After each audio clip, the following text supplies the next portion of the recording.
Hello everyone, welcome back to my channel Shiksha competition Hindi साहित्य के one liner प्रश्न। बिल्कुल एकदम हम नए प्रश्न करने वाले हैं यहाँ पर। और इससे पहले हम कम से कम 2-2,500 प्रश्न मैं आपको यूट्यूब पर भी करवा चुकी हूँ, और पीडीएफ चाहिए तो वो भी आप मुझे बता सकते हैं। तो चलेंगे हम अपने क्वेश्चन की तरफ बिना देरी किए। हर परीक्षा के लिए ये जो क्लास है वो काफ़ी इम्पोर्टेंट रहने वाली है। पहला क्वेश्चन है हमारे यहाँ पर, एक सेकेंड बस हम ले लेते हैं यहाँ पर इंक। जी चलिए, हमारा फर्स्ट क्वेश्चन है यहाँ पर, भारतीय नारी को आधार बनाकर महादेवी वर्मा द्वारा लिखा गया ग्रंथ कौन सा है। भारतीय नारी को आधार किस ग्रंथ में बनाया गया है महादेवी वर्मा ने, तो ये है श्रृंखला की कड़ियाँ। श्रृंखला की कड़ियाँ जो ग्रंथ है इसमें भारतीय नारी का आधार विषय बनाया गया है। त्रिवेणी शीर्षक समीक्षा ग्रंथ किसके द्वारा लिखा गया है, तो त्रिवेणी नामक जो समीक्षात्मक ग्रंथ है ये है आचार्य रामचंद्र शुक्ल जी का। सेकंड, आचार्य रामचंद्र शुक्ल जी का। नेक्स्ट क्वेश्चन है, वह कवि जिसके आधार पर आचार्य रामचंद्र शुक्ल ने अपने साहित्यिक नाटक का प्रतिमान निर्धारित किया, तो वो कवि कौन से हैं, ये हैं तुलसीदास। जिसके आधार पर आचार्य रामचंद्र शुक्ल ने अपने साहित्यिक नाटक का प्रतिमान निर्धारित किया था, तुलसीदास के ऊपर किया था। खरोष्ठी लिपि की उत्पत्ति किससे मानी जाती है, तो ये अरमाइक लिपि से मानी जाती है। और ये वही अरमाइक खरोष्ठी लिपि है जो उल्टे यानी कि इधर की साइड से दाईं ओर से बाईं तरफ लिखी जाती है। ठीक है, इधर की साइड से लिखी जाती है, जो कि जैसे कि उर्दू भाषा लिखी जाती है। प्रगीत काव्य में प्रधानता होती है, तो प्रगीत काव्य में प्रधानता किसकी होती है, संगीतात्मकता और आत्म अभिव्यक्ति की प्रधानता होती है। चंपू के दो भेद कौन कौन से हैं, तो विरुद्ध और करम्बक होते हैं। चंपू किसे कहते हैं, तो चंपू गद्य और पद्य, जिसमें गद्य और पद्य दोनों ही मिश्रित हों उसको क्या बोलते हैं, चंपू रचना बोला जाता है। और ये विरुद्ध और करम्बक इसके दो भेद होते हैं। प्रबंध काव्य के दो भेद कौन से होते हैं, तो महाकाव्य और खंड काव्य। ठीक है, महाकाव्य और खंड काव्य होते हैं। प्रबंध काव्य के दो भेद होते हैं। खंड काव्य होता है कि जैसे कि मान लीजिए हमारा जीवन है, उसमें से हम किसी एक पार्ट के बारे में, मान लीजिए अपने कॉलेज के बारे में या अपने करियर के बारे में या अपने बचपन के बारे में कोई एक पार्ट को लिखते हैं तो वो खंड काव्य कहलाता है। और महाकाव्य जब हम पूरे जीवन के बारे में लिखते हैं तो वो प्रबंध काव्य यानी कि महाकाव्य कहलाता है। बिहारी सतसई पर अमर चंद्रिका शीर्षक से टीका किसने लिखी है, तो अमर चंद्रिका नाम से टीका किसने लिखी है, सुरती मिश्र ने लिखी है। ये ध्यान रखना है, बिहारी सतसई पर टीका लिखी गई है। ठीक है, बिहारी सतसई पर आप जानते हैं कि आज तक की सबसे ज़्यादा टीकाएँ हैं वो बिहारी सतसई पर ही लिखी गई हैं। बिहारी सतसई पर लल्लू लाल द्वारा लिखी गई टीका कौन सी है, तो यह लाल चंद्रिका। ठीक है, लाल चंद्रिका लल्लू लाल के द्वारा लिखी गई है और ये बिहारी सतसई पर लिखी गई टीका का नाम है। शिवा को बखानो की बखानो छत्रसाल को, सबसे पहले तो ये पंक्ति आपको याद रखनी है जो कि भूषण की है। ठीक है, जो रीतिकाल के कवि हैं भूषण, उनकी ये पंक्ति है। और इसमें जो शिवा है, ठीक है, शिवा को बखानो की बखानो छत्रसाल को, तो शिवा से तात्पर्य क्या है, ये है शिवाजी। ठीक है, ये शिवाजी से मतलब है शिवा का। बैर क्रोध का अचार या मुरब्बा है, ये कथन किसका है, वे आचार्य रामचंद्र शुक्ल जी का है, जो कि इनका क्रोध नामक जो निबंध था उससे ये लिया गया है। बैर क्रोध का अचार या मुरब्बा है। अधैर्य का कवि किसे कहा जाता है, तो ये दिनकर जी को कहा जाता है। ठीक है, अधैर्य का कवि, अधैर्य का मतलब आप समझते होंगे, अधैर्य जिसके अंदर बिल्कुल भी धीरज ना हो। जाति का विनाश इस पुस्तक के लेखक कौन है, जाति का विनाश पुस्तक के लेखक कौन है, तो ये हमारे जो डॉक्टर भीमराव अंबेडकर हैं, जो संविधान निर्माता जिनको कहा जाता है, उन्होंने लिखा है जाति का विनाश। धर्म कथा पुरावृत्त या पुराकथा के लिए आलोचना शब्दावली का शब्द है, तो ये क्या है, मिथक। धर्म कथा पुरावृत्त या पुराकथा के लिए जो आलोचना शब्दावली का शब्द है इसे मिथक कहते हैं। कला और सहजा अनुभूति को अभिन्न मानने वाले पाश्चात्य विचारक कौन है, तो ये बेनेडिक्टो क्रोचे। ठीक है, क्रोचे, इनको हम शॉर्ट में क्रोचे ही बोलते हैं, पूरा नाम है इनका बेनेडिक्टो क्रोचे। कला और सहज अनुभूति को अभिन्न इन्होंने माना है। लिरिकल बैलेड्स के पाश्चात्य काव्य में प्रवर्तन होता है, किसका होता है, स्वच्छंदतावाद का। ठीक है, स्वच्छंदतावाद का। लिरिकल बैलेड्स के ये भी पाश्चात्य का ही प्रश्न है, इसमें हर तरीके के क्वेश्चन है आपको देखने को मिलेंगे और बहुत ही ज़्यादा इंपॉर्टेंट रहेंगे। अगर आपको लग रहा है कि क्लास आपके लिए हेल्पफुल है तो चैनल को सब्सक्राइब जरूर कर लेना जो भी बहन भाई नए हैं, और लाइक कर देना क्लास को, और ज़्यादा से ज़्यादा आपको शेयर करना है। कमेंट में ज़रूर बताना क्लास कैसी लगी है। हिंदी में स्वच्छंदतावाद शब्द का प्रयोग सर्वप्रथम किसने किया है? तो आचार्य रामचंद्र शुक्ल जी ने किया है। नंद दुलारी वाजपेयी को हिंदी आलोचना में क्या माना जाता है? तो ये माना जाता है स्वच्छंदतावादी आलोचक। ठीक है, इनको सौष्ठववादी आलोचक भी कहा जाता है।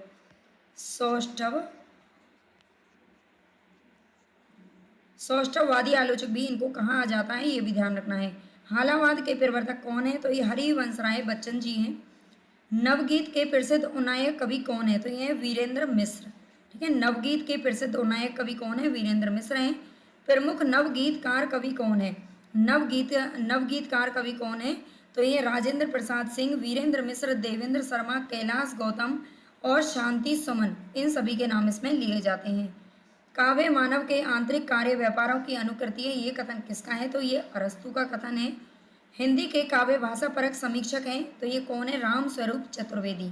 हिंदी के काव्य भाषा परक समीक्षक कौन है? तो राम स्वरूप चतुर्वेदी जी हैं। नानक दर्शन का सार तत्व है, तो ये कौन सा है? जपूजी ग्रंथ है। ठीक है, जपूजी नामक जो ग्रंथ है ये गुरु नानक ने ही लिखा था, जो कि सिखों के सबसे पहले गुरु थे। तुलसीदास दार्शनिक मत से प्रभावित है, विशिष्टाद्वैतवाद से प्रभावित है। ठीक है, विशिष्टाद्वैतवाद से प्रभावित है कौन? तुलसीदास, ये ध्यान रखना है। और विशिष्टाद्वैतवाद किसका है? तो ये रामानुजाचार्य का है। ठीक है, रामानुजाचार्य के द्वारा ये सिद्धांत है जिसकी स्थापना की गई थी। नेक्स्ट है, तुलसीदास को अकबर से भी महान एवं अपने युग का महापुरुष किसने कहा है? तो विंसेंट स्मिथ ने कहा है। तुलसीदास को अकबर से भी महान किसने बताया है? तो विंसेंट स्मिथ ने बताया है। तुलसीदास को धर्म ध्वज किसने कहा है? तो चतुर्सेन शास्त्री ने कहा है।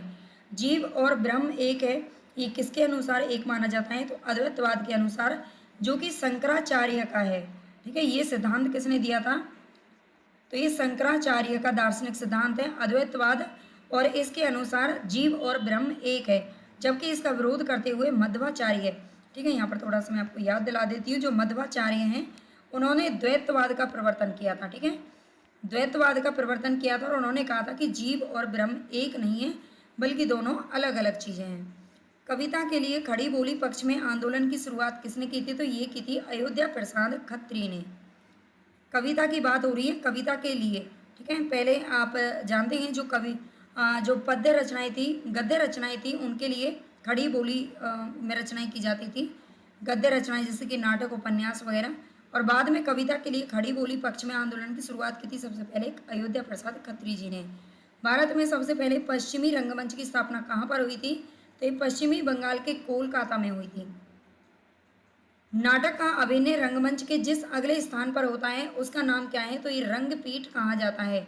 नाटक का अभिनय रंगमंच के जिस अगले स्थान पर होता है उसे रंगपीठ कहते हैं। यवनिका क्या होती है? जो नाटक होता है, नाटक जब खेला जाता है तो उसमें अब आपने देखा होगा कि जब प्ले वगैरह होता है उसमें स्टेज यानी कि ये जो रंगपीठ होता है, इसके आगे पर्दे लगाए जाते हैं। ठीक है, उन पर्दों को क्या बोलते हैं? यवनिका बोलते हैं। रंग शीर्ष तथा रंगपीठ के मध्य में जो पर्दे लगे होते हैं उनको यवनिका बोला जाता है। रंगमंच पर पर्दे के पीछे का स्थान क्या कहलाता है? तो ये नेपथ्य कहलाता है। नाट्य वृत्तियां हैं, नाट्य वृत्तियां कौन कौन सी हैं? तो ये 4 प्रकार की होती हैं। कौन कौन सी? भारती, कैशिकी, सातवती और आरवटी। राजस्थानी परिवेश में प्रेम की निगूढ़ अभिव्यक्ति करने वाली कहानी कौन सी है? तो ये गदल कहानी है। नाटक को पंचम वेद कहने वाले कौन हैं? तो ये भरतमुनि जी हैं। भरतमुनि ने आप जानते हैं नाट्य शास्त्र नामक रचना लिखी थी, नाट्य शास्त्र। ठीक है, जिसमें इन्होंने रस का प्रवर्तन किया था, और इन्होंने अपने नाटक को पंचम वेद कहा है। किसी आदर्श पात्र के जीवन के एक विशिष्ट अंश की मार्मिक कथा प्रस्तुत करने वाले काव्य ग्रंथ को क्या कहते हैं? तो ये खंड काव्य कहा जाता है। विशिष्ट अंश की, जिसकी जैसा कि मैंने अभी आपको बताया था कि हमारे जीवन का अगर हम कोई एक हिस्सा लिखते हैं तो उसे खंड काव्य कहा जाता है। आगरा स्कूल बुक सोसाइटी की स्थापना कब हुई थी? तो 1833 ईस्वी में हुई थी, Agra school book society. Next यहाँ पर कलकत्ता स्कूल बुक सोसाइटी की स्थापना कब हुई थी? तो 1817 ईस्वी में हुई थी। ज्ञान प्रकाश समाचार पत्र प्रकाशित होता था कहाँ से? तो आगरा बुक सोसाइटी से होता था, जिसकी स्थापना 1833 ईस्वी में हुई है। काव्य आंदोलनों का सही क्रम कौन सा है? तो सबसे पहले छायावाद, प्रगतिवाद, प्रयोगवाद और फिर नई कविता। ये भी क्वेश्चन पूछा जाता है। निबंध को व्यक्ति की स्वाधीनता की उपज किसने कहा है? तो ये हजारी प्रसाद द्विवेदी जी ने कहा है। निबंध को व्यक्ति की स्वाधीनता की उपज इन्होंने कहा है। वह कथाकार जिन्हें पहाड़ का प्रेमचंद कहा जाता है, तो पहाड़ों का प्रेमचंद किसे कहा जाता है? विद्यासागर नौटियाल को कहा जाता है। रामचंद्र वर्मा किसके लिए प्रसिद्ध हैं? तो कोसकार के रूप में प्रसिद्ध हैं। ब्रह्म समाज, प्रार्थना समाज, आर्य समाज तथा थियोसॉफिकल सोसाइटी में से खड़ी बोली को प्रधानता देने में सर्वाधिक योगदान किसका रहा है? तो ये आर्य समाज का रहा है। हिंदी को आर्य भाषा का दर्जा देने वाले विद्वान कौन हैं? तो ये दयानंद सरस्वती जी हैं, जिन्होंने हिंदी को आर्य भाषा का दर्जा दिया और इन्होंने ही आर्य समाज की स्थापना की थी। वियोगी हरि का वास्तविक नाम क्या है? तो यह हरि प्रसाद द्विवेदी। अगर आपको उपनाम और उपाधियां देखनी है तो आप प्लेलिस्ट में जाना, और उसमें एक क्लास मैंने करवा दी है किस किस का कौन कौन सा उपनाम है जिससे जाना जाता है।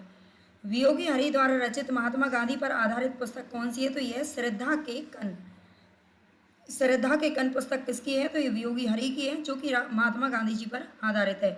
जयशंकर प्रसाद का उपनाम क्या था? तो ये कलाधर उपनाम था और इनका 1889 ईस्वी में इनका जन्म हुआ था। 1889 इनका उपनाम था कलाधर, जिसे बचपन में झारखंडी कहा जाता था। तो ये जयशंकर प्रसाद को झारखंडी के नाम से भी जाना जाता था। शैलेश मटियानी का पूरा नाम क्या है? रमेश सिंह मटियानी शैलेश। उपनाम से भी क्वेश्चन जरूर पूछे जाते हैं, और ये बहुत छोटे छोटे जो बहुत ही कन्फ्यूजन वाले टॉपिक होते हैं वो सारे के सारे मैं करवा चुकी हूँ, आप जरूर देख लीजिएगा अगर नहीं है तो चैनल पर। त्रिशूल उपनाम से कविता लिखते थे, तो ये गया प्रसाद शुक्ल सनेही जी लिखते थे। ये त्रिशूल उपनाम से भी लिखते थे, तरंगी उपनाम से भी लिखते थे, और अलमस्त उपनाम से भी लिखते थे। अलमस्त, ठीक है, अलग अलग नामों का प्रयोग इन्होंने किया है। शिवानी का मूल नाम क्या था? तो ये गौरा पंत इनका नाम था। ब्रज कोकिल के नाम से प्रसिद्ध कवि कौन है? तो यह सत्यनारायण कविरत्न, जिन्होंने भ्रमर गीत की परंपरा में एक रचना की थी जिसका नाम था भ्रमर दूत। ठीक है, भ्रमर दूत इस रचना का नाम था जो इन्होंने लिखा था। रामानंद की वह पुस्तक कौन सी है जिसमें उन्होंने अपनी पूरी गुरु परंपरा का वर्णन किया है? तो ये श्री रामार्चन पद्धति। मीरा की भक्ति किस भाव की है? तो ये माधुर्य भाव की है। वृंदावन में मीरा की मुलाकात जिस कृष्ण भक्त कवि से हुई थी वे कौन थे? तो ये थे जीव गोस्वामी। तुलसीदास द्वारा शारीरिक पीड़ा से मुक्ति हेतु कौन सा ग्रंथ लिखा गया था? तो हनुमान बाहुक इन्होंने लिखा था। शारीरिक पीड़ा से एक बार इनकी मतलब भुजाओं में कुछ परेशानियां हो गई थी, तब इन्होंने हनुमान बाहुक को लिखा था। तुलसीदास की वह रचना कौन सी है जो कली काल से मुक्ति पाने के लिए लिखी गई थी? तो यह विनय पत्रिका। विनय पत्रिका इन्होंने कली काल से मुक्ति, कलियुग कलिकाल बोलते हैं कलियुग को, कलियुग से मुक्ति पाने के लिए उन्होंने ये रचना लिखी थी, विनय पत्रिका। दंडी, भामा तथा उद्भट हैं, ये कौन है? अलंकार संप्रदाय के आचार्य हैं। दंडी, भामा तथा उद्भट, ऐसे अलंकार संप्रदाय के जो प्रवर्तक है वो भामा को माना जाता है। तुलसीदास द्वारा रचित विनय पत्रिका में पदों की कुल संख्या कितनी है? तो यह 279 पद। फारसी काव्य शैली सबक ए हिंदी अथवा हिंदुस्तानी शैली के जन्मदाता कौन माने जाते हैं? तो ये अमीर खुसरो, जो खड़ी बोली के जनक भी कहे जाते हैं। एक मान्यता के अनुसार सिकंदर लोदी ने कबीरदास को किसके कहने पर जंजीरों में बांधकर गंगा में डुबोया था? तो ये शेख तकी के कहने पर डुबोया था। ऐसा कहा जाता है कि शेख तकी जो मुसलमान हैं वो शेख तकी को कबीरदास जी का गुरु मानते हैं, और ऐसा माना जाता है कि शेख तकी के कहने पर ही सिकंदर लोदी ने कबीरदास को जंजीरों में बांधकर गंगा में डुबोया था। कबीरदास दिल्ली सल्तनत के जिस शासक के समकालीन थे वे कौन थे? तो ये था सिकंदर लोदी। कबीरदास वाराणसी यानी कि बनारस के पंचगंगा घाट पर रामानंद के पैरों के नीचे पड़े हुए थे, ऐसा माना जाता है, और रामानंद के शिष्य थे।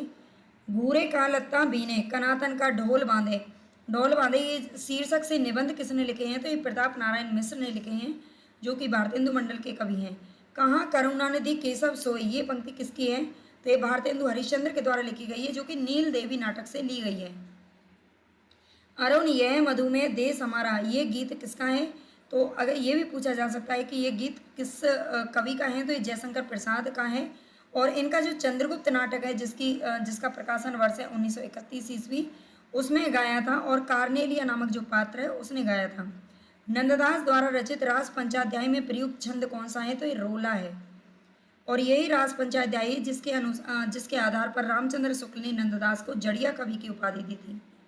पाली भाषा में प्राकृत का जो रूप था उसका विकास जिन 3 शाखाओं में हुआ वे कौन कौन सी हैं? तो ये सौरसेनी, मागधी और महाराष्ट्री। पाली भाषा में प्राकृत का जो रूप था उसका विकास 3 शाखाओं में हुआ था, सौरसेनी, मागधी और महाराष्ट्री। ये तीनों शाखाएं आपको याद रखनी है। कुमाऊनी कवि है गुमानी, इसका जन्म स्थान कहाँ पर है? तो काशीपुर उत्तराखंड में। इनको कुमाऊनी कवि कहा जाता है। न्योली लोकगीत किससे संबंधित है? तो ये उत्तराखंड से संबंधित है। काशिका किसे कहा जाता है? तो बनारस की बोली को काशिका कहा जाता है। दक्षिण भारत हिंदी प्रचार सभा का मुख्यालय कौन सा है? कहाँ पर है? तो ये मद्रास के अंदर है। दीदी पत्रिका के संपादक कौन थे? तो ठाकुर श्रीनाथ सिंह थे। ठाकुर श्रीनाथ सिंह ये दीदी पत्रिका के संपादक थे। विश्व जन की अर्चना में नहीं बाधक था इस वेष्टि का अभिमान, ये काव्य पंक्ति किसकी है? तो अज्ञे के द्वारा रचित है। अज्ञे जो कि तार सप्तक के संपादक थे, उन्होंने ये पंक्ति लिखी है। रासो शब्द की उत्पत्ति रसायन से किसने मानी है? तो आचार्य रामचंद्र शुक्ल ने मानी है। भारतेंदु हरिश्चंद्र का वह नाटक कौन सा है जो प्रबोध चंद्रोदय की प्रतीकात्मक शैली से प्रभावित है? तो यह है भारत दुर्दशा। भारत दुर्दशा 1880 ईस्वी में प्रकाशित हुआ था, ये भी ध्यान रखना है। खड़ी बोली के लिए सुनीत कुमार चटर्जी ने प्रयोग किया है जनपदीय हिंदुस्तानी शब्द का प्रयोग किया है। अपभ्रंश भाषा का मुख्य छंद कौन सा है? तो दूहा या दोहा। लाल पसीना उपन्यास के लेखक कौन है? तो अभिमन्यु अनंत। देखिए मार्क्सवाद सिखाता है कि हर चीज पर कथन है डाउट करो। हर चीज पर, ये कथन किसका है? हर चीज पर डाउट करो, ये कथन किसका है? तो ये डॉक्टर रामविलास शर्मा का। मार्क्सवाद सिखाता है, आप जानते हैं जो रामविलास शर्मा जी हैं इनको मार्क्सवादी आलोचक के रूप में जाना जाता है, और इन्होंने ये कहा है कि देखिए मार्क्सवाद यही सिखाता है कि हर चीज पर डाउट करो। शशि तथा सरस्वती किसके पात्र हैं? तो अज्ञे द्वारा रचित जो उपन्यास है शेखर एक जीवनी, इसकी पात्र हैं शशि और सरस्वती। आम्रपाली नाटक के रचनाकार कौन है? तो यह है रामवृक्ष बेनीपुरी। वह पश्चिमी विचारक कौन है जिन्होंने भाव दमन को अनिष्टकर माना है? तो ये अरस्तु हैं। आचार्य विश्वनाथ हैं वक्रोक्ति संप्रदाय के विरोधी आचार्य। एक हथौड़ा वाला घर में और हुआ, इस पंक्ति के लेखक कौन है? तो केदारनाथ अग्रवाल जी हैं, जिन्हें केन का कवि भी कहा जाता है। ध्यान रखना, केन का कवि इनको कहा जाता है। सखा प्यारे कृष्ण के गुलाम राधा रानी के, ये पंक्ति किसकी है? तो भारतेंदु हरिश्चंद्र से संबंधित ये पंक्ति है। रसखान के गुरु कौन थे? गोस्वामी विठलनाथ थे। आचार्य भरत मुनि ने नाट्य मंच माना है किसको? नाट्य मंच माना है 3 प्रकार का माना है आचार्य भरत मुनि ने।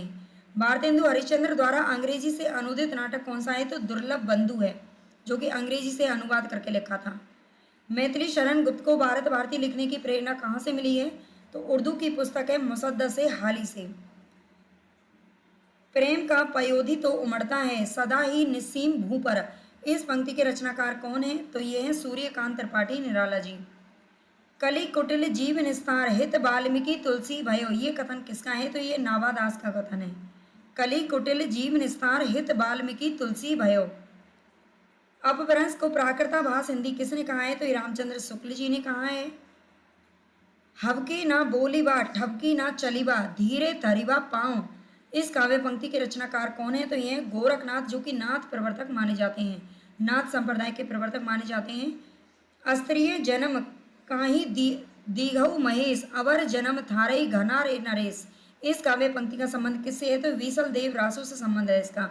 विसल देव रासो को एक गे काव्य माना जाता है, गे काव्य, और ये एक श्रृंगारिक गे काव्य है। विसल देव रासो की अगर बात करें तो ये लिखा किसने है? तो नरपति नाले ने इसकी रचना की है।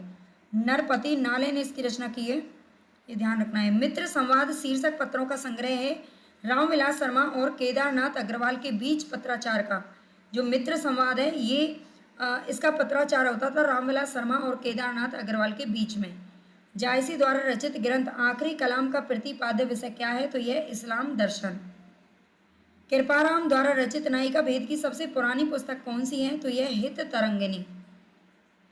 दिन भर रोजा रहते हैं रात हनते गाय, यह तो खून में बंद की कैसे खुदी खुशी खुदाए, ये पंक्ति किसकी है? तो ये कबीर दास की पंक्ति है। महाश्वेता, बागेश्वरी, ब्राह्मी, शारदा, वीणा पानी, भारती, इला, ये सभी के सभी किसके पर्यायवाची शब्द हैं? तो ये सरस्वती के पर्यायवाची शब्द हैं। आविर्भाव का विलोम शब्द क्या हो जाएगा? तो ये तिरोभाव हो जाएगा। कलापी, शिखंडी, मयूर, शिव, शिव सुतवाहन, ध्वजी, केकी, सारंग, नीलकंठ, हरि, ये सभी किसके पर्यायवाची शब्द हैं? तो ये मोर के पर्यायवाची शब्द हैं। अगर आप चाहते हैं कि इसी तरह के वन लाइनर प्रश्न आपको देखने को मिले तो आप प्लेलिस्ट में देख सकते हो, यूट्यूब पर क्लासेस पड़ी हुई हैं, 2500 प्रश्न करवा दी हैं। और आप अगर चाहते हैं कि इनकी PDF आपको मिल जाए तो केवल और केवल आपको 41 रुपये पे करना पड़ेगा, 41 रुपये। और आप एप्लीकेशन का लिंक मैं कमेंट बॉक्स में डाल दूंगी, वहाँ से आप ले सकते हैं केवल 41 रुपये दे करके। और उसमें अभी और भी क्वेश्चन है जो ऐड हो रहे हैं धीरे धीरे, तो 2500-3000 प्रश्न यहाँ पे और आपको मिल जाएंगे। महत्वाकांक्षा का मोती निष्ठुरता की सीपी में पलता है, ये प्रसाद के किस नाटक का कथन है? तो ये चंद्रगुप्त नाटक का कथन है। हिंदी साहित्य में सरदार पूर्ण सिंह की ख्याति किस रूप में है? तो एक निबंधकार के रूप में है। और इन्होंने अपने जीवन में केवल 6 ही निबंध लिखे थे, ये भी ध्यान रखना है, केवल 6 निबंध लिखे थे। मोहन राकेश के आधे अधूरे नाटक के प्रमुख स्त्री पात्र का नाम क्या है? तो यह है सावित्री। आधे अधूरे नाटक किसका है? तो ये मोहन राकेश का है। पांडव शब्द में कैसा प्रत्यय है? तो ये तद्धित प्रत्यय है। जिस समास में उत्तर पद की प्रधानता होती है उसे कौन सा समास कहा जाता है? तत्पुरुष समास कहा जाता है। जबकि जो कर्मधारय समास होता है उसमें दोनों पद प्रधान होते हैं, और जो अव्ययी भाव है उसमें पूर्व पद प्रधान होता है। शोकाकुल में कौन सा समास है? तो ये तत्पुरुष समास है। कर्मधारय में विशेषण और विशेष्य होते हैं, यानी कि उसमें विशेषता बताई जाती है उत्तर पद की। ऐतिहासिक नाटककार के रूप में कौन सर्वाधिक प्रसिद्ध है? तो ये जयशंकर प्रसाद जी हैं। साई केशव जीव हैं, कीरी कुंजर दो, ये पंक्तियाँ किसकी हैं? कबीर दास की पंक्तियाँ हैं। हिंदी भाषा में वचन कितने प्रकार के होते हैं? तो 2 प्रकार के होते हैं, जबकि संस्कृत में 3 वचन होते हैं, या कि संस्कृत में द्विवचन भी होता है, जबकि हिंदी में द्विवचन नहीं है। मनुष्य और मनुष्य के बीच वस्तुओं के विषय में अपनी इच्छा और मति का आदान प्रदान करने के लिए व्यक्त ध्वनि संकेतों का जो व्यवहार होता है उसे भाषा कहते हैं। भाषा की परिभाषा किसने दी है? तो डॉक्टर श्याम सुंदर दास ने ये परिभाषा दी है। एक बार में समझ में नहीं आएंगे, आप 2-3 बार अच्छे से इनको पढ़ लेना तो सारे क्वेश्चन आपको याद हो जाएंगे। PDF आपको पढ़नी है तो भी आप ले सकते हो। अपभ्रंश भाषाओं का विकास किससे हुआ है? तो ये प्राकृत भाषाओं से हुआ है। अगर आप चाहते हैं कि ये सारी क्लासेस आपको MCQ फॉर्म में भी मिलें तो वो भी प्लेलिस्ट में बनी मिल जाएंगी आपको। सारी क्वेश्चन मैंने MCQ में भी करवाए हैं और वन लाइनर में भी चल रहे हैं। ट्रेनिंग शब्द का पारिभाषिक शब्द क्या है? तो यह प्रशिक्षण होता है। छत्तीसगढ़ी बोली हिंदी के किस उपभाषा वर्ग के अंतर्गत आती है? तो पूर्वी हिंदी के अंतर्गत आती है। पूर्वी हिंदी के अंतर्गत केवल 3 भाषाएं आती हैं, 3 बोलियां आती हैं, अवधी, बघेली और छत्तीसगढ़ी। अवधी, बघेली और छत्तीसगढ़ी, ये तीनों आप याद कर लीजिए, पश्चिमी हिंदी की अपने आप याद हो जाएंगी। मुख कमल समीप सजेते, 2 किसले दल पुरैन के, इन पंक्तियों में कौन सा अलंकार है? तो ये रूपक अलंकार है। अभिव्यंजनावाद के प्रवर्तक कौन है? तो एक क्रोचे साहब हैं। काव्य अलंकार संग्रह के रचनाकार कौन है? तो उद्भट माने जाते हैं। काव्य अलंकार संग्रह, ठीक है, काव्य अलंकार किसका ग्रंथ है? तो वो भामा का है। काव्य अलंकार संग्रह की बात करें तो उद्भट का है। उड़ते चलो, ये यात्रा वृतांत है, किसका है? रामवृक्ष बेनीपुरी का। उड़ते चलो और कहाँ पर जाके विश्राम करना है? पेड़ों पर, वृक्षों पर। कुछ आप बीती कुछ जग बीती, ये संस्मरण है, इनकी विधाएं जरूर याद रखनी है। सारे क्वेश्चन आपको इसी तरह के मिलेंगे जिसमें आपको विधा साथ में बता दी जाएगी। इस संस्मरण के लेखक कौन है? तो ये हैं भारतेंदु हरिश्चंद्र। वे दिन वे लोग, ये संस्मरण किसका है? तो शिव पूजन साहे का है। महादेवी वर्मा ने गौरा नामक संस्मरण किस जानवर पर आधारित लिखा है? तो गाय पर लिखा है, उस गाय का नाम ही गौरा है। जंगल के जीव किसकी संस्मरणात्मक कृति है? श्री राम शर्मा की है। कस्तूरी कुंडल बसे, ये आत्मकथा है, किसकी है? मैत्रेयी पुष्पा के द्वारा लिखी गई है। रस सिद्धांत और नई समीक्षा, नए संदर्भ, आलोचनात्मक कृतियाँ। रस सिद्धांत और नई समीक्षा, नए संदर्भ, ये दोनों ग्रंथ किसके हैं? तो ये डॉक्टर नगेंद्र के हैं। एक ये है और दूसरा ये है, 2 अलग अलग इनकी कृतियां हैं ये। निराला की साहित्य साधना किसकी आलोचनात्मक कृति है? तो ये रामविलास शर्मा जी की है, जो कि इन्होंने 1969 ईस्वी में लिखी थी। काव्य में अभिव्यंजनावाद, काव्य में रहस्यवाद, ये दोनों आलोचनात्मक ग्रंथ किसके हैं? तो रामचंद्र शुक्ल जी के हैं। हिंदी साहित्य 20वीं शताब्दी, ये आलोचनात्मक ग्रंथ किसके द्वारा लिखा गया है? तो नंद दुलारे वाजपेयी जी के द्वारा लिखा गया है। भारतीय सौंदर्य बोध और तुलसीदास, ये आलोचनात्मक ग्रंथ किसने लिखा है? भारतीय सौंदर्य बोध और तुलसीदास, ये एक ही ग्रंथ है और किसका है? रामविलास शर्मा का है, 2001 ईस्वी में लिखा है। ताई और रक्षाबंधन, ये दोनों कहानियां किसकी हैं? तो विशंबर नाथ शर्मा की हैं। ताई और रक्षाबंधन याद रखना है। रक्षाबंधन नाम से एक जो रचना है वो हरिकृष्ण प्रेमी की भी मिलती है। काव्य मीमांसा, बाल रामायण, बाल भारत, कर्पूर मंजरी, विद्वत साल भंजिका आदि ग्रंथ किसके द्वारा लिखे गए हैं? तो राजशेखर के द्वारा लिखे गए हैं। चंद्रधर शर्मा गुलेरी की कहानी उसने कहा था, जो कि 1915 में प्रकाशित हुई थी, और इसका आधार विषय क्या है? प्रथम विश्व युद्ध की पृष्ठभूमि। मृग और तृष्णा नामक जो कहानी है वो किसके द्वारा लिखी गई है? हरि नारायण व्यास ने लिखी है। हिंदी की प्रथम कहानी लेखिका किसे स्वीकार किया जाता है? तो राजेंद्र बाला घोष को किया जाता है, जिन्हें उपनाम से जाना जाता है बंग महिला। कबीर दास को भाषा का डिक्टेटर कहने वाले आचार्य कौन है? तो ये हजारी प्रसाद द्विवेदी जी हैं। जबकि पंचमेल खिचड़ी इनकी भाषा को श्याम सुंदर दास ने कहा है, और सदुकड़ी भाषा कहा है रामचंद्र शुक्ल जी ने। मुसलमानों के अनुसार कबीर के गुरु का क्या नाम था? तो ये शेख तकी था। हिंदी भक्ति काव्य का प्रथम क्रांतिकारी पुरस्कर्ता कबीर है, ये कथन किसका है? तो डॉक्टर बच्चन सिंह का है। डॉक्टर बच्चन सिंह के अगर सारे कथन आपको देखने हैं जो इनके पूछे जाते हैं वो आप देख सकते हो प्ले लिस्ट में, वो भी आपको मिल जाएंगे। हिंदी में भक्ति साहित्य की परंपरा का प्रवर्तन किसने किया है? तो संत नामदेव ने किया है, जो कि महाराष्ट्र से संबंधित थे।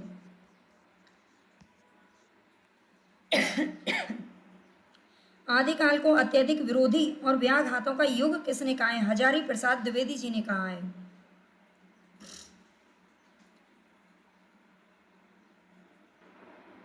भक्ति का जोश होता दक्षिण की ओर से धीरे धीरे उत्तर भारत की ओर पहले से ही आ रहा था, उसे राजनीतिक परिवर्तन के कारण शून्य पड़ते हुए जनता के हृदय क्षेत्र में फैलने के लिए पूरा स्थान मिल गया। ये कथन किसका है? तो ये रामचंद्र शुक्ल जी का कथन है। मुल्ला दाऊद की चंदायन को लोर कथा के नाम से किसने पुकारा है? तो डॉक्टर माता प्रसाद गुप्त ने कहा है। जायसी की किस रचना में वर्णमाला के एक एक अक्षर को लेकर सिद्धांत संबंधी तत्वों से भरी चौपाइयां हैं? तो यह अखरावट। कबीर ने केवल प्रतीत होती हुई परोक्ष सत्ता की एकता का आभास दिया था। कबीर ने केवल भिन्न प्रतीत होती हुई परोक्ष सत्ता की एकता का आभास दिया था। प्रत्यक्ष जीवन की एकता का दृश्य सामने रखने की आवश्यकता अभी भी बनी हुई थी, ये जायसी द्वारा पूरी हुई। ये कथन किसका है? तो आचार्य रामचंद्र शुक्ल का ये कथन है। जायसी की पद्मावत को हिंदी में अपने ढंग की अकेली ट्रेजेडी कृति किसने कहा है? तो विजयदेव नारायण शाही ने कहा है।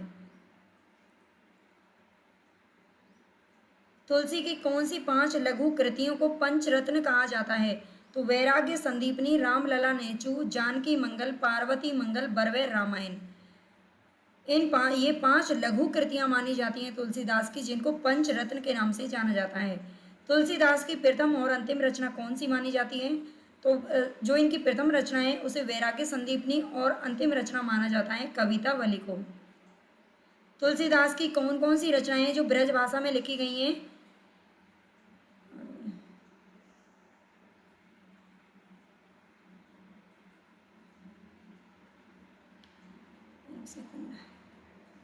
तुलसीदास की कौन कौन सी रचनाएं ब्रज भाषा में लिखी गई हैं? तो वैराग्य संदीपनी, कृष्ण गीतावली, गीतावली, विनय पत्रिका, दोहावली और कवितावली, ये 6 रचनाएं हैं इनकी जो कि ब्रज भाषा में लिखी जाती हैं, ध्यान रखना है। और अवधी भाषा में भी पूछा जाता है। इनकी सबसे अच्छी ट्रिक है कि जो अवधी भाषा में लिखी गई है उसमें राम और मंगल आते हैं सभी रचनाओं में, ठीक है। जैसे कि रामचरितमानस हो गया, है ना, रामलला नेचू हो गया, बरवे रामायण हो गया, उनमें राम और मंगल नाम आता है, जबकि ब्रज भाषा में कहीं भी आपको राम और मंगल देखने को नहीं मिलेगा, ठीक है। ऐसे आप ट्रिक से इनको याद कर सकते हो। रामचरितमानस के किस कांड को रामचरितमानस का हृदय स्थल कहा जाता है? तो अयोध्या कांड को कहा जाता है।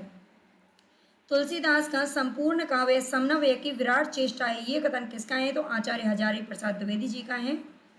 तुलसीदास को उत्प्रेक्षाओं का बादशाह किसने कहा है? तो डॉक्टर उदय भानु सिंह ने कहा है। ओम जय जगदीश हरे, इसकी रचना किसने की है? श्रद्धाराम फिल्लौरी ने की है। हमारे मत में हिंदू और उर्दू 2 बोलियां न्यारी न्यारी हैं। हिंदी इस देश के हिंदू बोलते हैं और उर्दू यहाँ के मुसलमान बोलते हैं और पारसी पढ़े पढ़े हुए हिंदुओं की बोलचाल है। ये कथन किसका है? तो राजा लक्ष्मण सिंह का ये कथन है। भारतेंदु हरिश्चंद्र के गुरु का क्या नाम था? तो ये था राजा शिव प्रसाद सितारे हिंद। भारतेंदु हरिश्चंद्र को भारतेंदु की उपाधि किसने और कब दी थी? तो ये 1880 में इनको ये उपाधि दी गई थी। काशी के पंडित रघुनाथ ने ये उपाधि दी थी। भारतेंदु जी के किस नाटक में काशी के धर्माडंबर का छायाचित्र मिलता है? तो यह प्रेम जोगिनी। प्रेम जोगिनी में क्या मिलता है? काशी के धर्माडंबर, धर्म को लेकर के जो आडंबर किए जाते हैं उनका।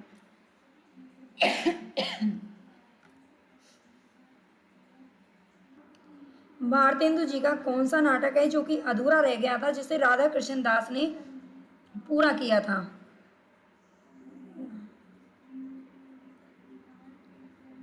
भारतेंदु जी का नाटक था सती प्रताप, जो कि अधूरा रह गया था और इसे बाद में राधा कृष्ण दास ने पूरा किया था।